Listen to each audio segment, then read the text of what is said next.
Assalamualaikum warahmatullahi wabarakatuh. Perkenalkan, nama saya Marista Kristina Selika Belen. Saya adalah dosen Prodi Sosiologi S1 dari Universitas Negeri Jakarta. Pada kesempatan ini saya akan menyampaikan penjelasan tentang mata kuliah yang saya ampu, yaitu Teori Sosiologi Kontemporer. Mata kuliah Teori Sosiologi Kontemporer ini merupakan mata kuliah yang berada di semester genap, dan mata kuliah Teori Sosiologi Kontemporer ini memiliki bobot 3 SKS. Adapun capaian pembelajaran mata kuliah Teori Sosiologi Kontemporer. Yang pertama, mahasiswa diharapkan mampu memahami konsep-konsep kunci dalam pemikiran dan teori sosiologi kontemporer. Mahasiswa juga diharapkan mampu menjelaskan perbedaan antara teori kritis dan teori tradisional. Yang ketiga, mahasiswa diharapkan mampu berpikir secara teoritis dalam mengkaji masalah-masalah yang muncul di dalam masyarakat. Dan yang terakhir, yang keempat, mahasiswa diharapkan mampu mengangkat dan menganalisis masalah sosial dengan menggunakan kerangka konseptual dan teori dalam sosiologi kontemporer. Teori sosiologi kontemporer adalah mata kuliah mengenai teori-teori dan pemikiran sosial kontemporer. Mata kuliah ini memusatkan diri pada pemahaman konsep kunci yang mengetengahkan kritik terhadap relasi-relasi kuasa kontemporer di dalam masyarakat, termasuk kritik dan refleksi terhadap pemikiran yang bersifat generatif, logosentris dari sejumlah teori itu sendiri. Kritik atas kritik atau metakritik. Dengan itu, mata kuliah ini akan bertumpu pada 3 teori besar: kritisisme, Marxis terutama, rasionalisme Weberian, dan kritik psikoanalisis yang tersebar mulai dari sekolah Frankfurt, strukturalisme Foucault, Derrida, Baudrillard, Bourdieu, dan Paul Ricoeur. Pada mata kuliah Teori Sosiologi Kontemporer, kita akan mempelajari 14 materi pada 14 pertemuan. Yang pertama, pendahuluan. Yang kedua, tindakan komunikatif Habermas. Yang ketiga, kekuasaan menurut Michel Foucault. Yang keempat, sejarah kegilaan, disiplin, dan penghukuman menurut Michel Foucault. Kelima, psikoanalisis Sigmund Freud. Yang keenam adalah psikoanalisis Jacques Lacan. Kemudian yang ketujuh itu adalah kritik feminisme terhadap psikoanalisis. Kemudian yang ke-8 itu adalah gender sebagai masalah sosial, itu polarisasi gender dan seksualitas Judith Butler. Kemudian yang ke-9 itu konsep modal dalam teori Pierre Bourdieu. Ke-10 kuasa simbolik, dominasi dan reproduksi sosial Pierre Bourdieu. Yang ke-11 strukturalisme dalam pemikiran Jean Baudrillard. Yang ke-12 itu kritik terhadap masyarakat konsumsi menurut Jean Baudrillard. Ke-13 itu representasi diri dalam budaya konsumsi. Dan yang terakhir itu otomatisasi, teknologi, dan nasib pekerja dalam konsep kunci Harry Breverman.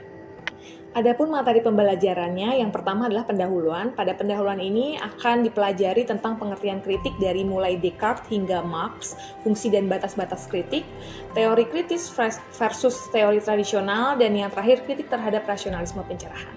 Materi pembelajaran yang kedua adalah teori tindakan komunikatif Jürgen Habermas. Yang pertama yang dibahas dalam materi pembelajaran ini, yang pertama adalah biografi tentang Habermas. Yang kedua adalah pengertian tindakan Habermas, konsep diri dalam bahasa menurut Habermas, makna komunikasi Habermas.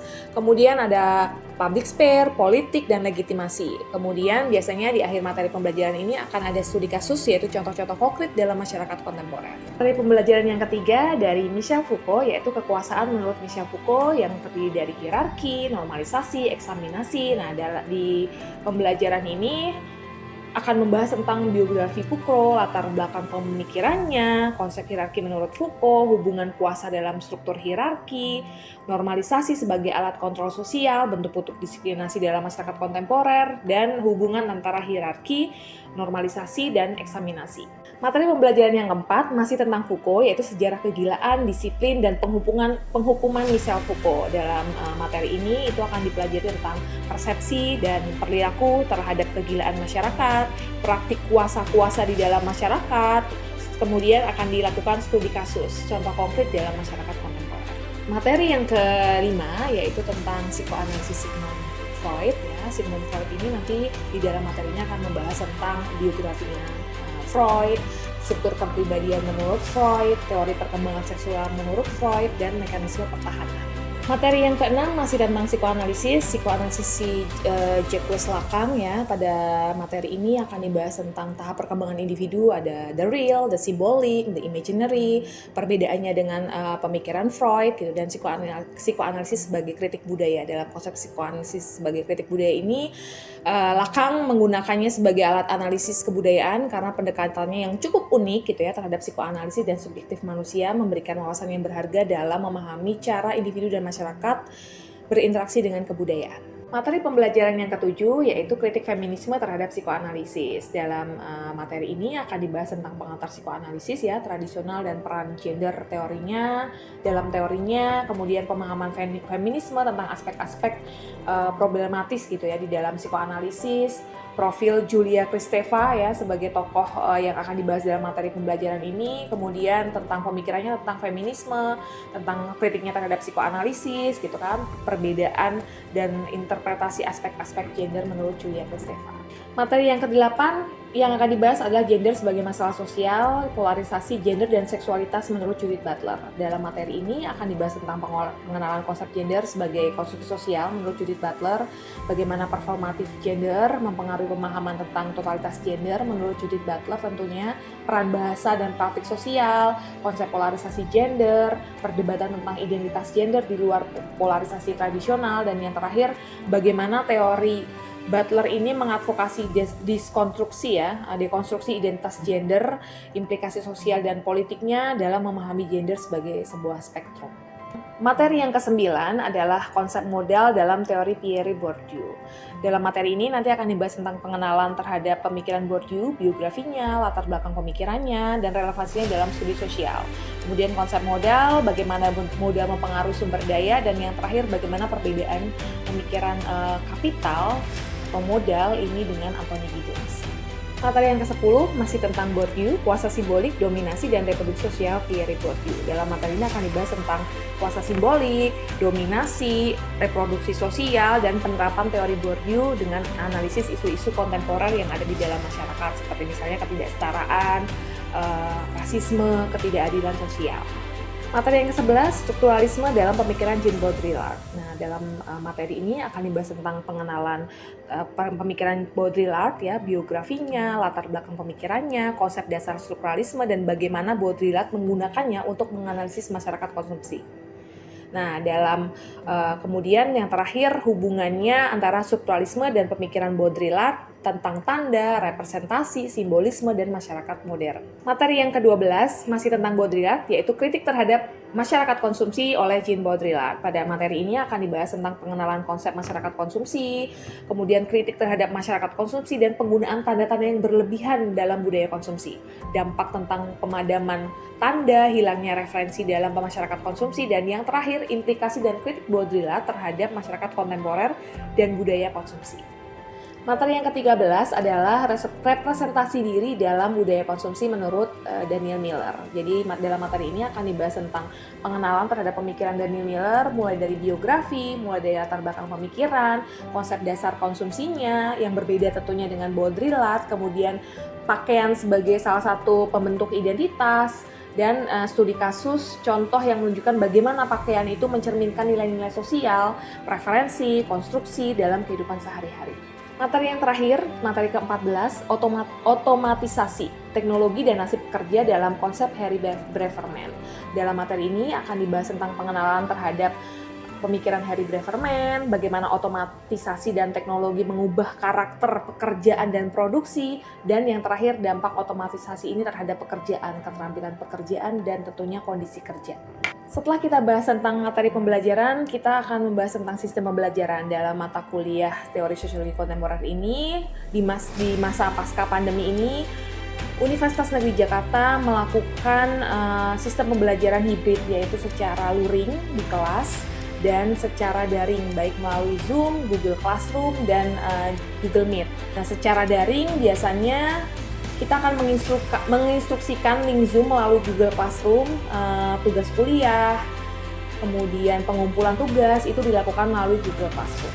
Sistem pengumpulan tugas di mata kuliah teori sosiologi kontemporer ini saya menerapkan sistem paperless, jadi mahasiswa akan mengumpulkan tugasnya melalui Google Classroom atau melalui email, dan kemudian nanti mahasiswa akan dinilai juga melalui Google Classroom. Lalu dalam metode pembelajaran di teori sosiologi kontemporer saya menerapkan beberapa metode. Yang pertama adalah ceramah, yang kedua adalah diskusi kelompok, yang ketiga adalah project based learning. Dalam metode ceramah ini saya terapkan ini untuk membantu mahasiswa untuk memahami kerangka kerja teoritis yang digunakan dalam kajian sosiologi kontemporer, dan kemudian juga diharapkan ini juga dapat membantu siswa untuk melihat bagaimana teori-teori ini dapat diterapkan dalam konteks nyata gitu ya, konteks atau sebuah fenomena. Dalam metode diskusi kelompok ini akan mendorong mahasiswa untuk aktif berpartisipasi dalam pembelajaran, dan tentunya ini akan membantu mahasiswa untuk memahami konsep-konsep dengan melibatkan anggota kelompoknya. Tentunya akan terjadi pertukaran ide di situ, dan pemikiran mahasiswa diharapkan menjadi lebih kritis. Metode yang terakhir adalah project based learning. Jadi tujuan dari pembelajaran berbasis project based learning ini untuk menggabungkan pemahaman teoritis dengan pengalaman praktis yang memungkinkan mahasiswa untuk bisa mengembangkan keterampilan kritis dan pemecahan masalah.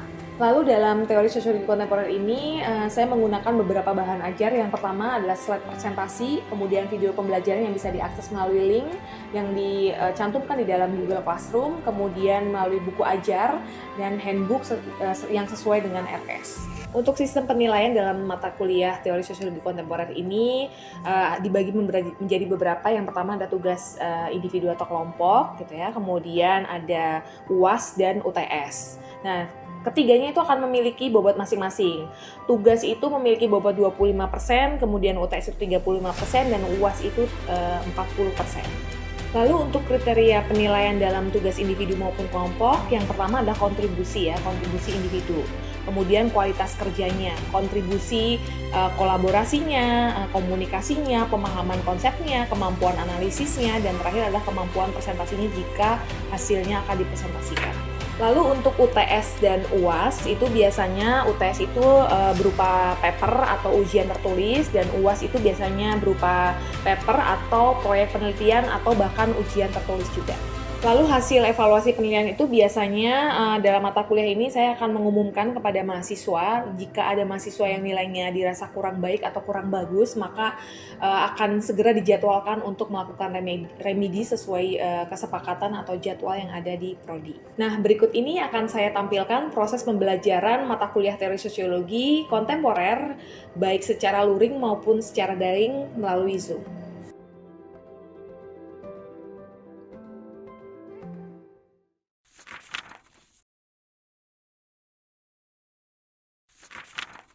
Assalamualaikum warahmatullahi wabarakatuh semuanya, selamat pagi.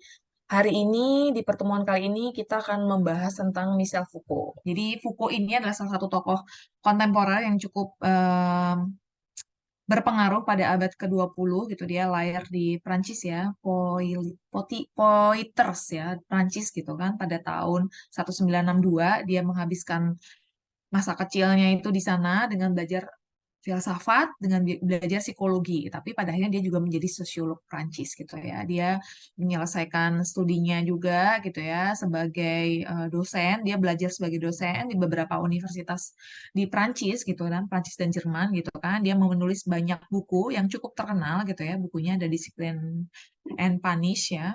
Itu bukunya dia, kemudian The History of Sexuality. Jadi buku ini sebenarnya memiliki banyak karya gitu. Foucault tuh memiliki banyak karya. Nah, sebenarnya pusat pemikiran Foucault itu adalah discourse ya. Dia mendeskripsikan, mengartikan, mengklasifikasikan gitu, atau memikirkan tentang manusia, benda-benda, bahkan pengetahuan atau sistem pemikiran yang abstrak gitu ya.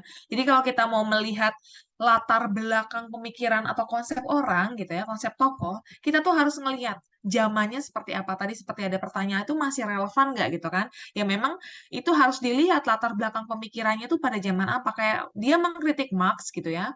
Itu karena dia mungkin zamannya sudah berbeda dengan Karl Marx gitu ya. Situasi yang dihadapi itu sudah berbeda dengan Karl Marx, sehingga ya pasti akan ada pemikiran-pemikiran baru gitu kan sesuai dengan zamannya. Nah, power. Di tokoh kontemporer itu banyak berbicara tentang power, bagaimana power itu bekerja, bagaimana power itu mengendalikan kita tanpa kita sadari di kontemporer ya. Nah, seperti Nietzsche, pernah dengar Nietzsche? Pernah, Bu? Pernah ya, Nietzsche. Nietzsche itu yang cukup menghebohkan adalah pernyataannya dia bahwa Tuhan telah mati gitu ya. Tapi kita sebagai seseorang yang belajar sosiologi gitu ya, ya harusnya pernyataan itu harus digali apa yang melatar belakangi dia berbicara seperti itu ya. Itu Nietzsche. Jadi setiap kita belajar tokoh kita harus tahu nih konteks atau situasi yang sedang dihadapi itu mempengaruhi pemikirannya. Sovereign power ini digambarkan, kekuasaan yang digambarkan oleh Foucault itu cenderung brutal, gitu ya, brutal, melibatkan penyiksaan dan hukuman, dan biasanya itu dilakukan di tempat umum. Kalian bisa ngelihat ya, kalau ngelihat film-film zaman dulu ya, kalian suka ngeliat kan ya, bagaimana kekuasaan itu diperlihatkan, beroperasi dalam jangka waktu yang pendek, dan biasanya cenderung dilakukan kalau orang itu melanggar aturan, gitu kan, diritualkan dan penuh dengan simbol-simbol. Jadi kalau kalian suka hukum cambuk misalnya, ya kan, saya mencuri hukum cambuk di depan umum, gitu kan, kira-kira itu tujuannya apa sih sebenarnya? Supaya ngasih efek jerah, Bu, Efek jerah untuk untuk orang yang pelakunya. ya, Yang lain, tujuan dari sovereign power ini mengambil tempat di muka umum ini supaya apa? supaya orang-orang jadi Menekan- mungkin, Bu, Takut menekankan kan, kekuasaan, Bu. yang memperlihatkan kekuasaan. Nah, yang buat yang nonton efeknya apa? jadi Takut sama takut kekuasaan. Untuk berbuat Takut. jahat, untuk Ya, jadi kita akan mengontrol tindakan kita, iya nggak? Kita akan mengontrol tindakan kita, tujuannya itu. Jadi ketika itu dilakukan di depan umum, gitu ya, mengambil tempat di depan umum, ya itu tujuannya supaya kita dikontrol, gitu. Kita mengontrol perilaku kita.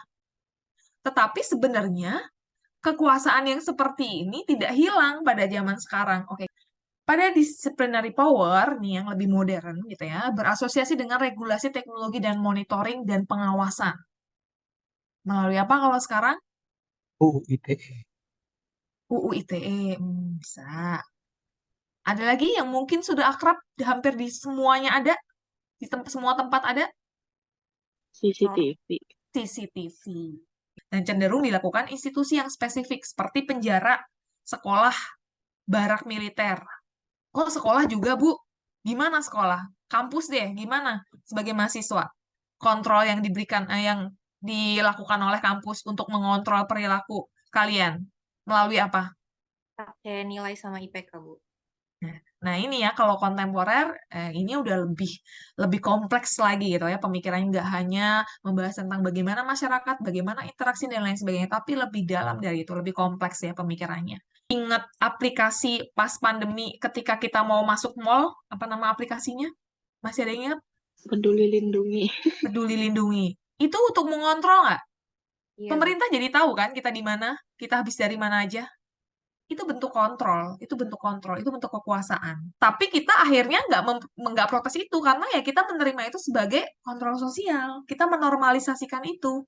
Cukup. Nanti kalian pusing ya. Kalian pusing nggak kira-kira mendengar kontemporer? Oh, kontemporer ternyata gitu yang dibahas ya gitu ya. Nggak lagi aliran struktural fungsional gitu ya. Tetapi lebih complicated. Nanti ada bahasa, bagaimana bahasa itu berkuasa, gitu ya, bagaimana bahasa itu menguasai, bagaimana bahasa itu bisa menjadi eh, apa ya, alat untuk melakukan kekerasan verbal, gitu kan. Jadi nanti akan sampai ke situ. Meskipun ini bukan materi pokok hari ini, saya ingin menanyakan ya, kira-kira apa yang bisa kalian teorinya atau konsepnya si Michel Foucault ini tentang power. Apa yang dimaksud power oleh Foucault? Tentang Foucault itu bahwa sebenarnya di kehidupan sehari-hari kita secara implisit kita itu diatur oleh suatu kekuasaan gitu, Bu. Ya, kurang lebih seperti itu. Ada lagi yang mau menambahkan, Debbie? Izin Dini? menambahkan, Bu. Ya, silakan Dini. Kalau menurut saya, ibaratnya sebebas-bebasnya manusia diberikan hak asasinya tuh tetap aja dia harus tunduk pada kekuasaan di dalam pemerintahan dia berada gitu. Jadi apapun itu, apapun yang dia suarakan, tetap aja itu balik lagi kepada kekuasaan yang dipegang oleh pemerintah atau lembaga yang berkuasa di daerah tersebut. Gitu, Bu. Oke, cukup. Terima kasih banyak ya.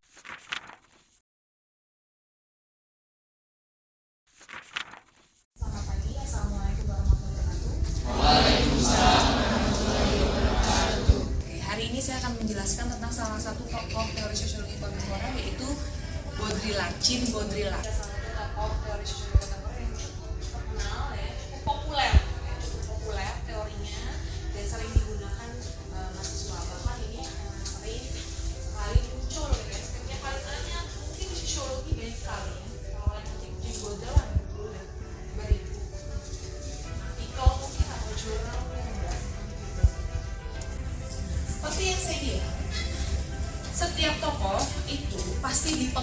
nggak benar-benar ada pemikiran yang murni sekarang nih. Itu murni pemikirannya indah, pasti dia udah terpengaruh dari masyarakat. Makanya sekarang ada aplikasi namanya Turnitin. Karena memang tidak ada karya benar-benar asli, itu nggak ada sekarang, susah. Pasti udah terpengaruh dari siapa.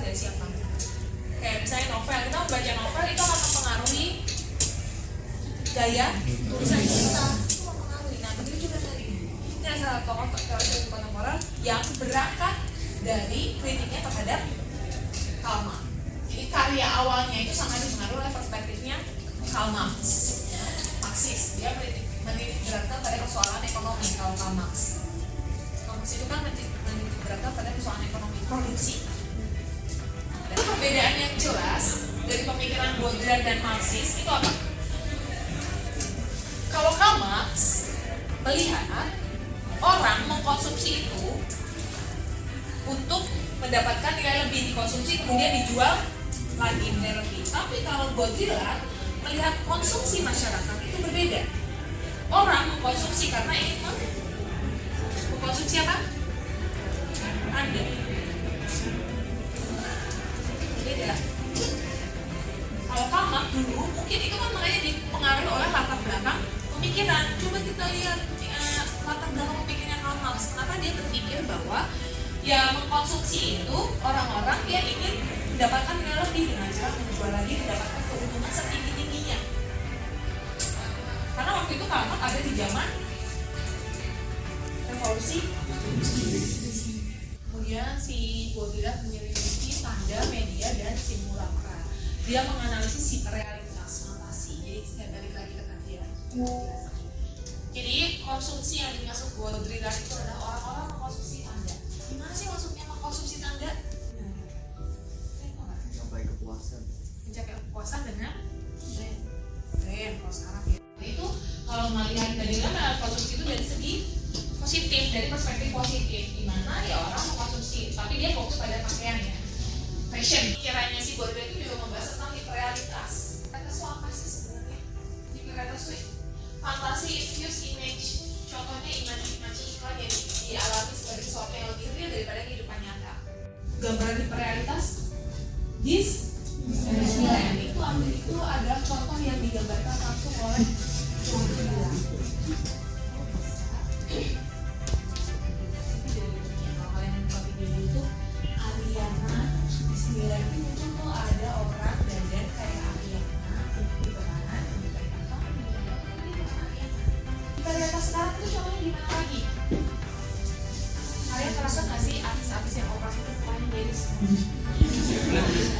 maka ada apa? Standar kan online itu bisa dianalisis dengan grafiknya sih.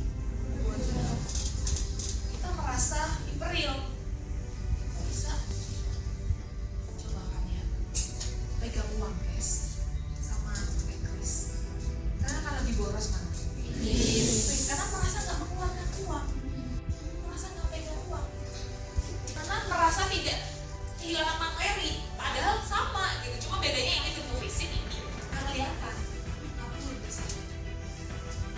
Ini yang tadi saya bilang ya, nilai tukar. Jadi nilai tukar barang-barang juga digantikan dengan oleh artifisialitas makna. Jadi Baudrillard yakin bahwa peningkatan kegunaan menjadi kurang penting pada era kapitalisme.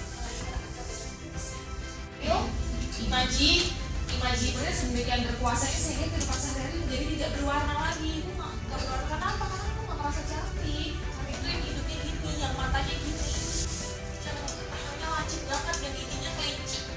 Jadi ya nggak berwarna lagi. Kekerasan itu tidak kelihatan, tetapi akibatnya sangat mengerikan.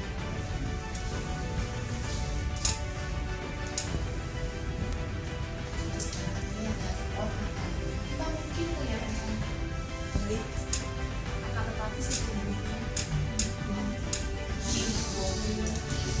kalau nggak ada, coba ada yang bisa menyimpulkan apa yang kalian tangkap deh, apa yang kalian tangkap, coba siapa namanya? Saya Bani. Bani, apa yang kamu tangkap Bani dari teori Baudrillard? Yang saya tangkap Baudrillard ini dia mengkritik pandangannya Marx tentang kapitalisme itu dari faktor produksi. Karena menurut beliau semakin berkembangnya zaman waktu ke waktu masyarakat itu dalam sistem kapitalisme itu orientasinya dari segi konsumsinya. Jadi yang menggerakkan kapitalisme juga bukan dari kaum yang megang modal, tapi yang punya uang pun juga ikut serta dalam kapitalisme. Mau nyibukan? Enggak, Bu. Silakan, jawab Pak.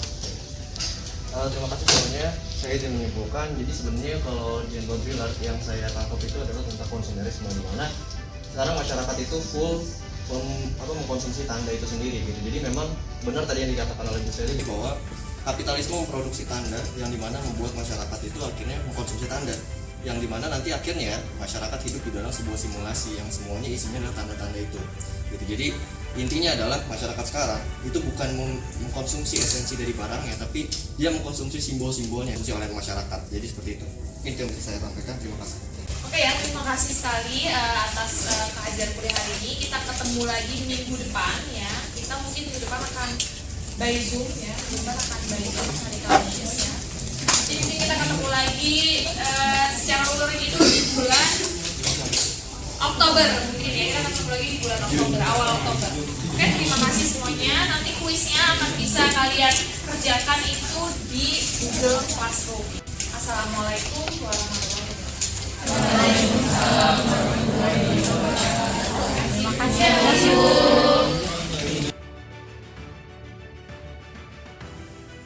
Demikian pemaparan saya, semoga video ini bermanfaat. Terima kasih.